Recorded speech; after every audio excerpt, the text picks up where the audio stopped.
मानसी जी, राधे राधे महाराज जी। महाराज जी, आपके चरणों में कोटि कोटि प्रणाम। महाराज जी, परिवार जनित कर्तव्य, कर्म, ऑफिस वर्क, ये सब में ज्यादा ध्यान दो तो गुरु प्रदत्त भजन नियम बहुत बाधा पड़ती है महाराज जी। फिर इससे बहुत दुख और मन में विचलता होती है। अभ्यास की कमी के कारण अगर हम अभ्यास फिट रखें तो हम बात करते हुए भी नाम जप कर सकते हैं। जैसे हम बात कर रहे हैं लेकिन हमारा बार बार राधा राधा राधा, हमारे दिमाग में राधा राधा राधा, हम आपसे बात, आप भी चला सकते हो। अभी देखो, अभी आप अनुभव करो, बैठे हो हमारी बात सुन रहे हो, नाम चला सकते हो, राधा राधा राधा। अपने मन में इतना पावर है कि वो दो काम एक साथ कर सकता है, दो काम एक साथ। तो हम बोल रहे हैं और राधा नाम का चिंतन कर रहे हैं, आप सुन रहे हो, राधा नाम का चिंतन कर रहे हो, कर सकते हो। ऑफिस में हर समय में बोलना नहीं होता, हर समय में लिखना पढ़ना ही नहीं होता, बहुत समय खाली होता है। तो हम कह रहे लिखने पढ़ने में, ऑफिस में बोलने में जब आप एकाग्र हो तो चलो भूल गए, तो वो कर्म भी भगवान को समर्पित कर दो। लेकिन जो खाली टाइम हो उस समय तो नाम जप करो।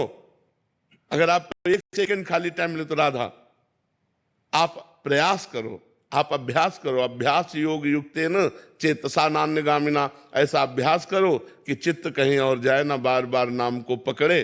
तो आप देखोगे एक समय, हर समय हृदय में नाम चलने लगा। पर अभ्यास, बहुत लंबे समय तक अभ्यास, आपका कहना व्यर्थ नहीं है। बड़े बड़े अभ्यासी चूक हो जाती है। जब हम कार्यों में उतरते हैं, क्रियाओं में उतरते हैं, तो उसमें एकाग्रता की जरूरत होती है। जब हम उसमें एकाग्र होते हैं तो नाम छूटता है। तो हमें अभ्यास ऐसा करना है कि कार्य करते हुए आंतरिक एकाग्रता नाम में रहे तो बात बन जाएगी। रिया त्रिवेदी जी, मध्य प्रदेश से। राधे राधे राधे महाराज जी।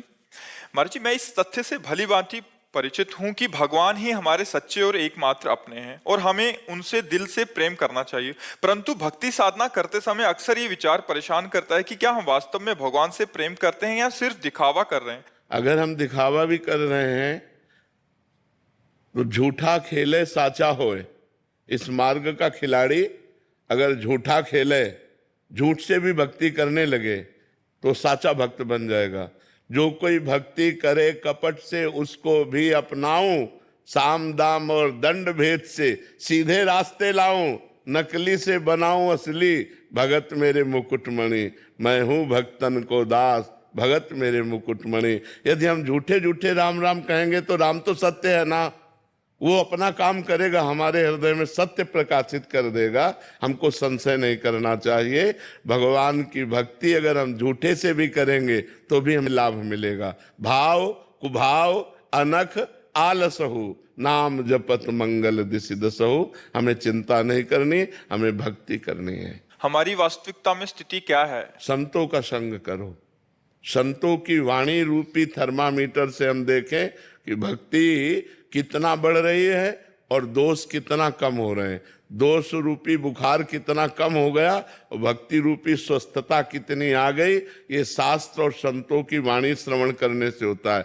जब प्रतिकूलता, अपमान, निंदा आवे और हम धैर्य पूर्वक भगवान के भजन में लगे रहें तो समझे हमारी स्थिति अच्छी है, अब आगे हम बढ़ रहे हैं। प्रतिकूलता आई, विपत्ति आई, दुख आया, फिसल गए, सुख आई, संपत्ति आई, प्रणाम नमस्कार, खुशी हो गए तो अभी संसारिक पुरुष हैं, अभी भक्त नहीं है। भक्त वही जो प्रतिकूलता में भी भगवान का विधान मानकर आनंदित रहे। महाराज जी, जैसे दर्द का अभाव हो रहा है, जैसे शरीर में कोई दर्द है, उस टाइम पे तो उस बड़ी कृपा भगवान की, हमारे पूर्व पाप नष्ट हो रहे हैं। बड़ी कृपा है भगवान की, बड़े दयाल हो भगवान, और भगवान का स्मरण हो रहा है। आपको तो जैसे कहना पड़ता है, यहाँ तो ऐसे है। क्या क्या परेशानियां तुम्हें बताएं, लेकिन हम परेशान थोड़ी है। मस्त है गुरु, ऐसे मस्त है कि तुम्हें कैसे बतावे है। जो अविनाशी परमात्मा से हमारी दोस्ती हो गई वो हमें मस्त बनाए रखती है, वो हमें खुश रखती है, हमें आनंदित रखती है। दर्द पीड़ा सब महसूस होता है, लेकिन दुख इसका नहीं होता कि ये क्यों हो रहा है। दर्द में अपने प्यारे का प्यार दिखाई देता है, तब वो दर्द सहा जाता है। और दर्द दर्द जैसा दिखाई दे तो सहा नहीं जाएगा। जब दर्द में प्यार दिखाई देता है तब सहा जाता है। दर्द में भला प्यार होता है क्या? पर भजन करके देखो तो आपको समझ में आएगा। अपने श्री कृष्ण का, अपने राम जी का, अपने हरि का जब कृपा प्रसाद मिलता है तो बड़े से बड़े दुखों में भी भगवान का कृपा प्रसाद ही देखता है जी। प्रभा देवी जी, जयपुर राजस्थान। राधे राधे महाराज जी। महाराज जी, मैं जानना चाहती हूँ कि जब लाभ प्राप्त होता है लालच आता है, इसी लालच से मन, बुद्धि और विवेक मलिन होता जा रहा है, इसका कोई उपाय है? इच्छाओं का अंत कैसे हो? हाँ, लाभ को लाभ से काटो, कांटे से कांटा जैसे निकाला जाता है ना, तो नाम जप रूपी लाभ। आज 10,000 नाम जप किया, आज 15,000 जप किया, आज 50,000 किया, आज 60,000 किया। इस लाभ से सांसारिक लाभ को दाबा दो, सांसारिक लाभ को काट दो, और जितना नाम जप करोगे उतना मन पवित्र होगा, बुद्धि पवित्र होगी, तन पवित्र होगा, आचरण पवित्र होंगे। आप जप के तो देखो, बिना नाम जप के सब बकवास है। हम तुम्हें बता दें, चाहे जितना प्रवचन सुन लो, चाहे जितना प्रवचन कर लो, माया हो ही मुंह भरा डालेगी संसार में, जहां से निकलना मुश्किल है। वही काम, क्रोध, लोभ, ईर्ष्या, अहंकार, दुनिया का प्रपंच, उसी में हम फंसे हुए हैं। नाम जप करो, निकलते चले जाओ।